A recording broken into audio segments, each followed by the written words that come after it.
అంటే దేవుడు ఏమంటాడంటే థింగ్స్ ఎలా హ్యాండిల్ చేయాలో నేను మీకు నేర్పిస్తాను.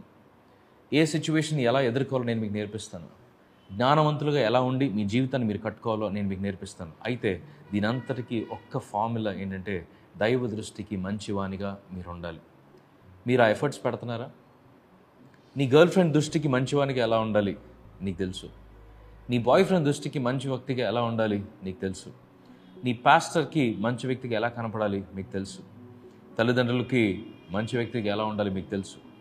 దేవునికి మంచి వ్యక్తిగా ఎలా ఉండాలో మీకు తెలుసా? దాని కొరకు మీరు ప్రతిరోజు ఎఫర్ట్స్ పెడుతున్నారా? ఈ రోజున మనుషులను ఎన్నో రకాలుగా ఇంప్రెస్ చేయడానికి ప్రయత్నం చేస్తాం. ఈ రోజున దేవుడు క్లియర్గా చెప్తున్నాడు, నా దృష్టికి ఎవరైతే మంచివారు కనిపిస్తారో వారికి నేను జ్ఞానాన్ని, తెలివిని, ఆనందాన్ని ఇస్తాను.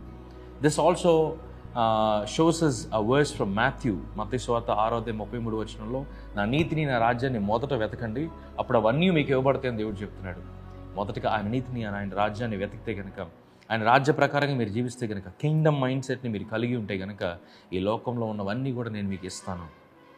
కానీ మనుషులు